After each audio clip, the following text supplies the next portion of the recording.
Welcome to the Daily for Friday, July 16th with Simon Borg. I'm Jason Segini, and Simon getting right to MLS action from last night. Seattle pulls off a big win in D.C., avenging the loss they had earlier in Seattle. For a change, a late goal goes Seattle's way, and Fredy Montero creates it from start to finish here. That cross with no angle that finds Levesque. He knew where Levesque was. Just a great play by Montero. And look, the fair result would have been a 0-0 draw here. Disappointing we didn't get to see Blazing Kufo get some time here. And then the DC newcomers, Branko Boskovic and Pablo Hernandez, we didn't really see much of them. We didn't see, we saw maybe, a couple touches from Boskovic that seemed interesting once he came on, but then he disappeared. So this was a tough game, I think, but credit to Seattle, come away with 3 points. Yeah, you have to give Casey Keller credit, and you mentioned Hernandez. Hernandez had a chance on a header and another a chance right after that Keller was big on. Keller made a bunch of really big saves in this game, and also Patrick Ianni on the one play where Keller was hurt and out of the box, heads it off the goal line as Santino Quaranta tries to chip it. Speaking of Keller being hurt, during the game, when he was hurt and he was limping on the field, questions came up in my mind at least, why not substitute Keller? It's too big a risk with 15 minutes left in the game. It's a road point. Don't put it at risk. That being said, the subs that did come on, Alonso and Nyasi, I think obviously played a big role in the goal in that latter part of the game. And it just goes to show you, Seattle depends on Alonso. Alonso brings so much.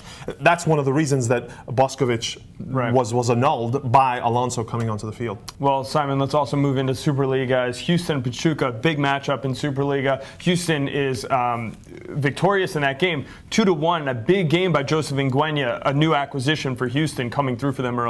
What stands out for me in this game, though, is that Nguyen responds to Pachuca. Pachuca said Houston came into this game, they didn't really want to play soccer. And look, in fairness, Pachuca created very good opportunities, very well-constructed opportunities, couldn't finish, but I like the fire that Nguyen has brought to the team, both on the field and off, saying that, talk is cheap. Pachuca. The other game, Chivas USA falling to Puebla 2-1. A chance, though, for Chivas USA to get some new guys on the field. Yeah, and this Superliga is going to be good for Chivas USA to get all 3 new acquisitions on the field and get them into game shape. Maldonado being one, Espinosa showing well. So good for Chivas USA. The result wasn't as good, but I think it was influenced by a clear offside that should have been called on that first goal in the 6th minute, where the shot comes through and the player who is offside deflects the ball as it goes past Chivas USA's goalkeeper Dan Kennedy. So that influenced the entire game. And by the way, the red card on Yamith Cuesta at the end, that was not a second yellow, sorry. Simon, other news, let's go down the list real quick. Landon Donovan staying in MLS? That's what Commissioner Garber says, that MLS is not interested in a transfer. I think that's what everyone is going to say. AC Milan is saying that about Ronaldinho. Right. No one is going to say, yeah, we're open to offers. I think that rarely happens, and this is a case in point. Bob Bradley to Fulham, rumor continues to go. Is it going to happen? I'm one of those who believe it will happen. It's just all the reports, all this, the feeling out there is I think it's going to happen. Josie Altidore moving on from Villarreal, possibly?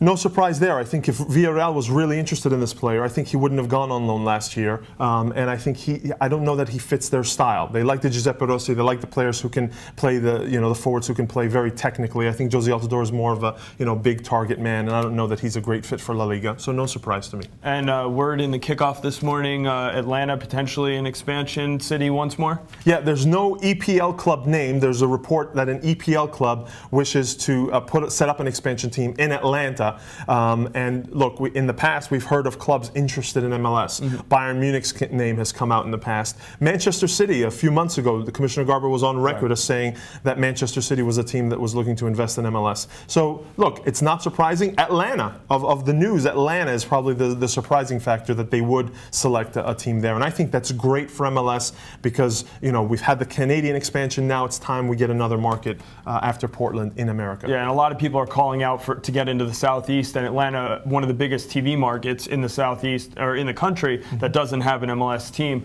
Simon, of course, a big weekend of MLS. Let's get to it real quick. Columbus, New York is the biggest game. Who are you taking in that game and why? I think Columbus, being the home team, I think they've been one of the best in MLS. They win this game. I hope to see Thierry Henry there, though, with the club. It would be a good sign for the Red Bulls. And the biggest Western Conference matchup is definitely FC Dallas hosting Real Salt Lake. I think FC Dallas can pull off the upset here. And I think FC Dallas will have aspirations to compete for the West title at the end of the day, at the end of the season, we will see them, I think, competing with Real Salt Lake and LA. Yeah, I agree that those are the three top teams in the Western Conference. And when it comes to the playoffs, those are going to be the three teams in the mix.